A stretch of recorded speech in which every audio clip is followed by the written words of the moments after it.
Mateo Kapitulo 27. Si Jesus gidala sa atubangan ni Pilato. Ug sa pag-abot na sa kabuntagon, ang tanang mga saserdote nga punuan ug ang mga ansyano sa lungsod na nagkasabot batok kang Jesus aron ipapatay siya. O siya ilang gigapos o gitaral o gihatod ngadto kang Pilato nga gobernador.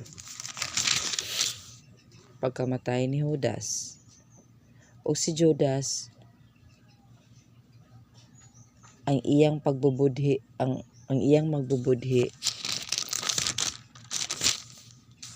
sa pagkakita nga si Jesus gihukman sa silot, nagbasol og ang salapi nga katloan kabuok kidala niya balik ngadto sa mga saserdote nga punuan ug sa mga ansyano. 4. Ug maingon, nakasala ako sa akong pagtugyan sa dugo nga matarong. Apan mitubag sila nga nag-ingon, unsa may imo ni ana? Imura ka na. 5. Ug ang salapi iyang gisalibay sa sulod sa templo ug mipahawa siya. Ug siya milakaw ug nagbitay sa iyang kaugalingon. 6. Apan ang mga saserdote nga punuan sa napunit na nila ang mga salapi miingon, dili matarong ang pagbutang niini diha sa panudlanan sa templo, kay kwarta kini nga bili sa dugo.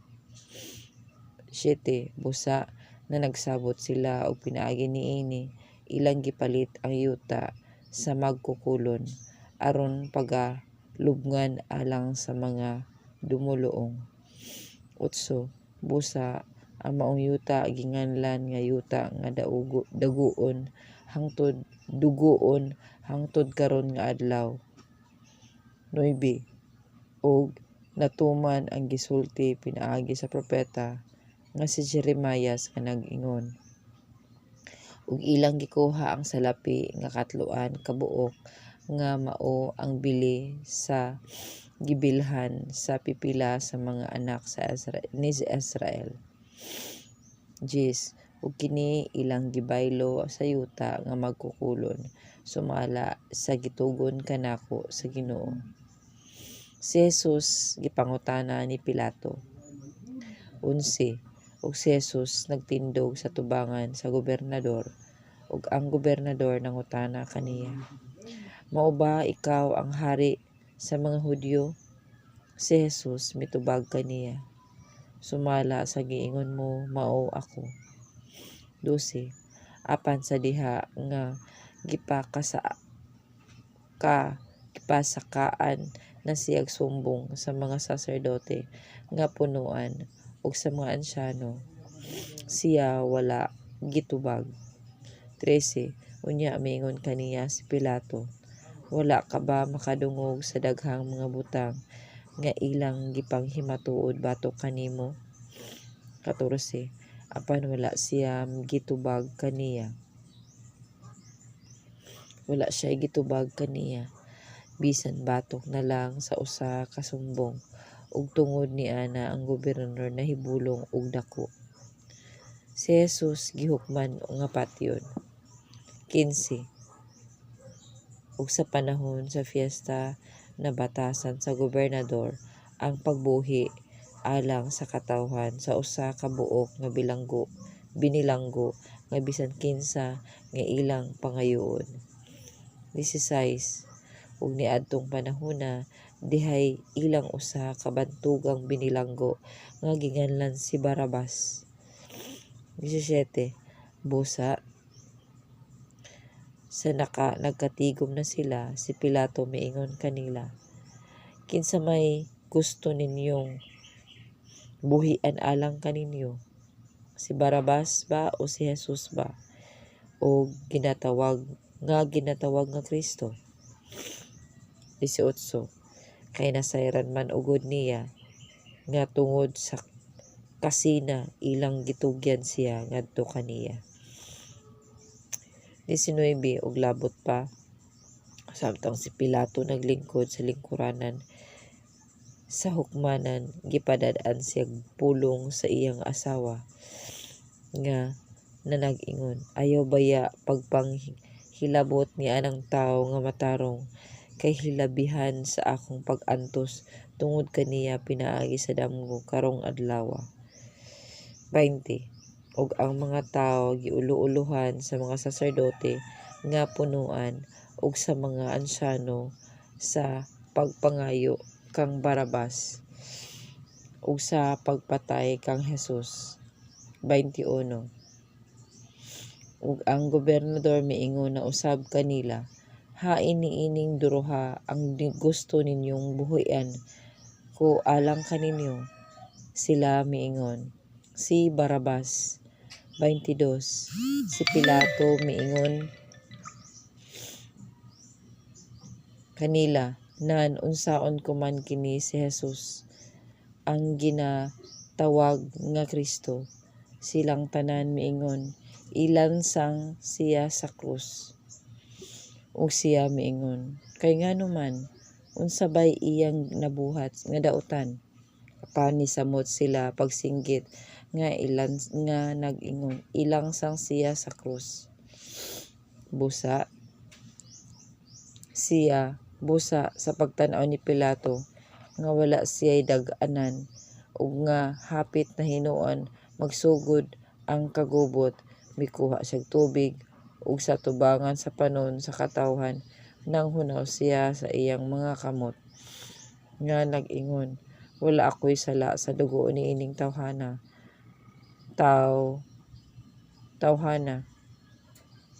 Kamo nalay mag-igo ni ana.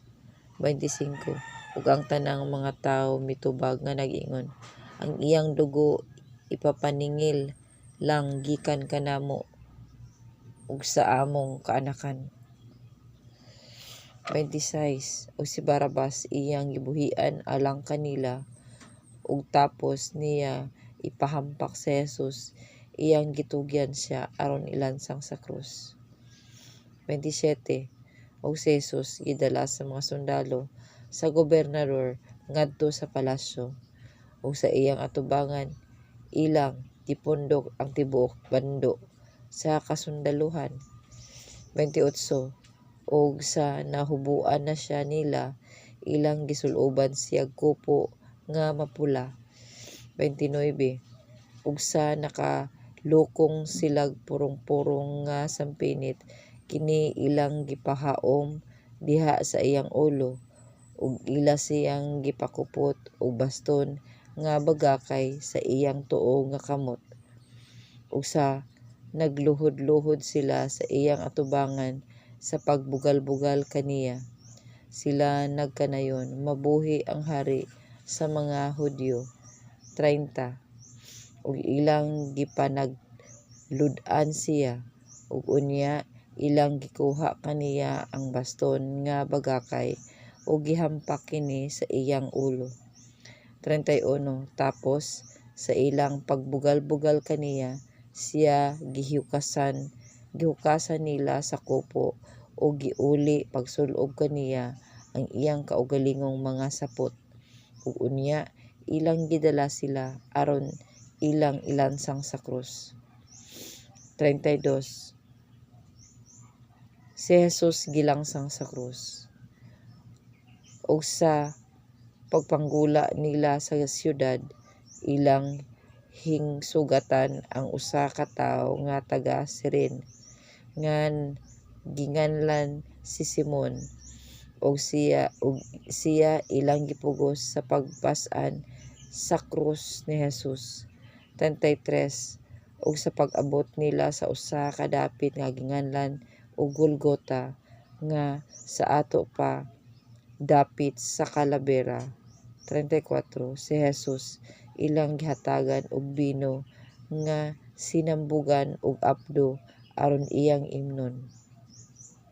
Apan natilawan niya kini, midumili sa pag-inom niini. 35. Og gilansang na siya nila sa krus, ilang gibahin-bahin ang mga bisti tali kanila pinaagi sa ripa. 36. ug unya nanglingkod sila aron sa bantay kaniya didto. 37 ug sa ulo ibabaw kaniya ilang gibutangan ang sumbong bato kaniya. Sinulat nga nag-ingon, mao kini si Jesus ang hari sa mga Hudyo. 38 ug dihay duha ka mga tulisan nga gilansang sa krus uban kaniya, usa sa iyang tuo ug usa sa iyang wala. 39 ug siya gibiay-biay sa mga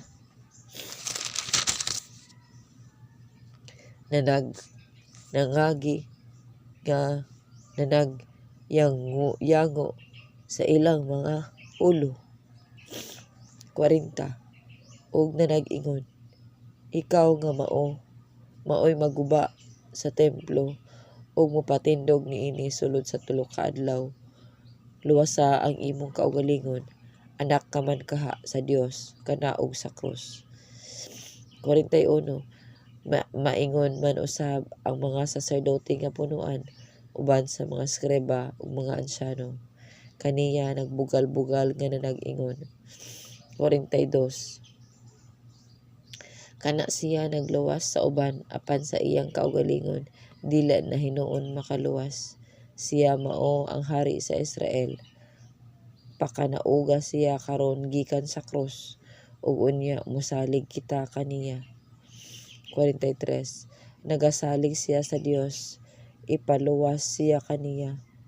Kung may gusto man ang Dios kaniya, kay nag-ingon man tuod siya, ako mao ang anak sa Dios. 44 ug ang mga tulisan nga gilansang sa krus uban kaniya nanamas-tamas usab kaniya sa samang paagi.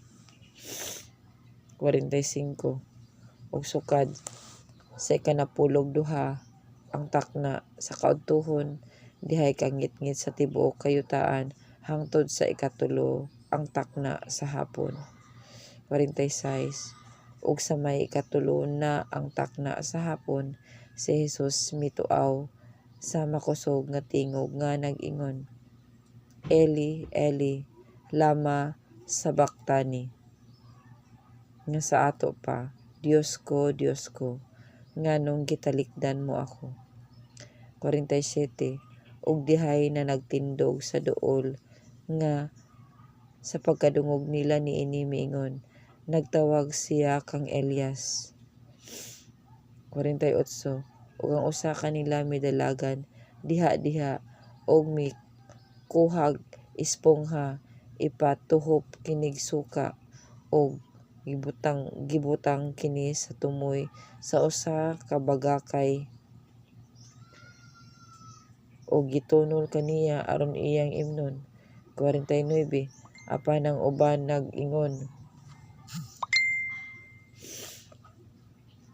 nag-ingon, pasagdi lang, tan-awon ta kun moanhi ba si Elias aron sa pagluwas kaniya.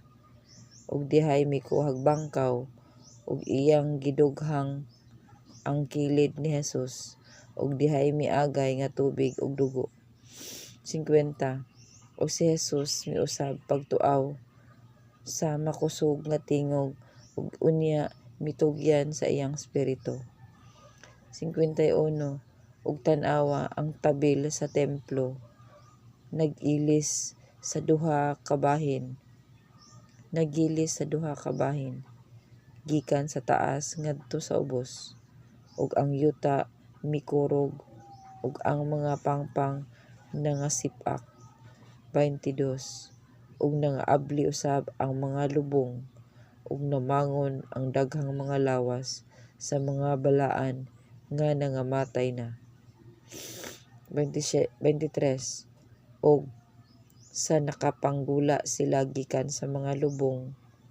Tapos sa iyang pagkabanhaw, nangadto sila sa syudad nga balaan ug mipakita ngadto sa daghang mga tawo.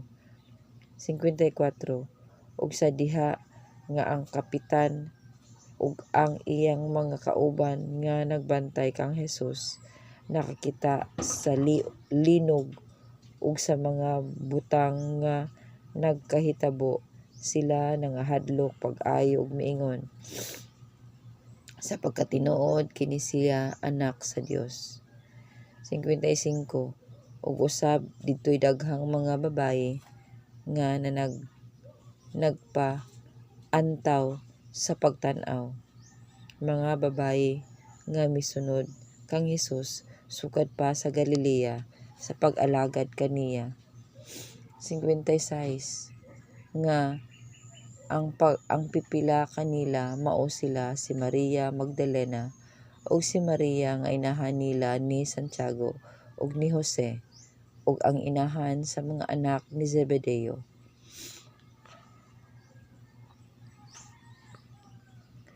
Ang paglubong kang Hesus. 57 ug sa pagkasawomsom na dihay miabot nga usa ka tawong dato nga gikan sa Arimatea nga ginganlan si Jose nga tinun-an usab ni Hesus. 58 siya miadto kang Pilato ug iyang gipangayo ang lawas ni Hesus. Ug si Pilato nagsugo nga ipahatag kini kaniya. 50 ug gikuha ni Jose ang lawas ug gilimisan niya kini sa malinis nga panapton lino. 60 ug ipahimutang niya kini sa sulod sa iyang bag-ong lubnganan nga kinubkob niya diha sa kilid sa pangpang ug iyang giligid ang usa ka dakong bato ug gisap-ong kini sa pultahan sa lubnganan ug unya mipahawa siya. Ug didto sila Maria Magdalena ug ang lain pang mga Maria nga naglingkod atbang sa lubnganan. Ang mga bantay diha sa lubnganan. 62 ug sa pagkasunod nga adlaw sa ato pa tapos sa adlaw sa pangandam ang mga saserdote nga punuan ug ang mga Fariseo nagtigom sa tubangan ni Pilato. 63 ug mingon kaniya, Senyor, nahinumdum kami ang kadtong limbungan sa buhi pa siya nag-ingon tapos sa 3 ka adlaw mabanhaw ako.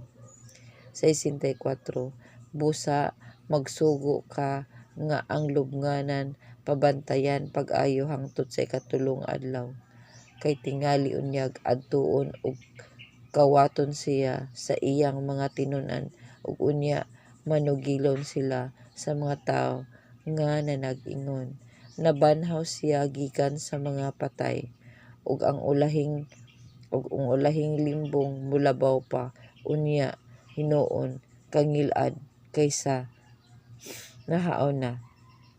55 ug si Pilato miingon kanila, pagkuha kamog mga bantay nga sundalo, lumakaw kamo ug himuan ninyo kini nga malig-on sumala sa inyong mahimo. 66 ug sila nanglakaw ug ilang gilig-on ang lubnganan pinaagi sa pagtembre sa bag-o ug pagbutang didtog mga bantay. Ang pagkabanhaw ni Hesus. 28 ug sa paghilabay na sa adlaw nga igpapahulay sa nagbanag pa ang nahaunang adlaw sa semana, si Maria Magdalena ug ang unang Maria miadto sa pagtan-aw sa lubnganan. 2 ug tan-awa miabot ang usa ka dakong linog. Ug tan-awa miabot ang usa ka dakong linog kay dihay manulunda sa Ginoo nga mikunsad gikan sa langit ug miabot ug iyang giligid ang bato ug milingkod siya niini. 3 ug ang iyang dagway sama sa kilat ug ang iyang sapot maputi sama sa niebe. 4 ug tungod sa kalisang nila kaniya ang mga bantay nangurog og nahimong daw mga patay. 5 apan ang manulunda miingon sa mga babaye, ayaw kamo kalisang, kay nasayod ako nga nangita kamo kang Jesus nga gilansang sa krus. 6 wala na siya dinhi, kay siya nabanhaw. Sumala sa iyang giingon, umari kamo, tan-awa ninyo ang dapit nga iyang nahimutangan. 7 ug dumali kamo. Pagpanglakaw ug suginli ninyo ang inyong mga tinun-an nga nabanhaw siya gikan sa mga patay. Ug tan-awa moadto siya nga magauna kaninyo sa Galilea. Didto igakita ninyo siya. Tan-awa gibalitaan ko na kamo. Igakita ninyo siya. Tan-awa gibalitaan ko na kamo. 8 ug sila midali pagpahawa sa lubnganan uban sa kahadlok ug dakong kalipay, ug nanalagan sila aron sa pagsugilon ngadto sa ilang mga tinun-an. 9 ug tan-awa si Jesus misugat kanila ug miingon, kumusta kamo? Ug sila miduol ug ilang gigakos ang iyang mga tiil ug ilang gisimba siya. 10 ug si Jesus miingon kanila, ayaw kamo kahadlok, lumakaw kamo ug ingnan ninyo ang akong mga kaigsuonan sa pag-adto sa Galilea, ug didto igakita nila ako. Ang taho sa mga bantay. 11 ug samtang na nagpanglakaw sila, tan-awa ang pipila sa mga bantay nangadto sa syudad, ug ang mga saserdote nga punoan ilang gibalitaan sa tanang nahitabo. 12 ug sa na nagkatigom sila uban sa mga ansyano ug nagkagubot, ilang gihatagan og kwarta ang mga sundalo. 13 ug giingnan, isulti ninyo kini sa mga tawo. Sultiin ninyo kini sa mga tawo. Ang iyang mga tinun-an mitungha sa kagabion, ug siya ilang gikawat samtang na nagkatulog kami. 14 ug kon mahidangat kami sa mga dalunggan sa gobernador, kami ray mahibalong muayom-ayom kaniya ug mahigawas kamo sa kasamo. 15 busa gidawat nila ang kwarta ug ilang gibuhat ang gitudlo kanila ug kining maong asoy nasangyaw ngadto sa mga Hudyo hangtod niining mga adlaw. Ang tugon ni Jesus ngadto sa napulog usa. Ug 16 ug ang napulog usa ka mga tinun-an nangadto sa Galilea sa usa ka bukid nga gitudlo kanila ni Jesus. 17 ug sa ilang pagkakita kaniya, ilang gisimba siya apan dihay mga nanagduha-duha. 18 ug si Jesus miduol ug miingon kanila, kanako gikahatag ang tanang kagahom sa langit ug sa yuta.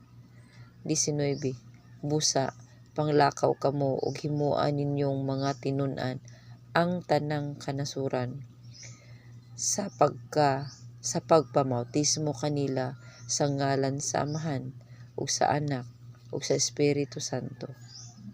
20 nga magatudlo kanila sa pagtuman sa tanan nga akong gisugo kaninyo, ug tan-awa ako magauban kaninyo sa kanunay hangtod sa katapusan sa kapanahunan.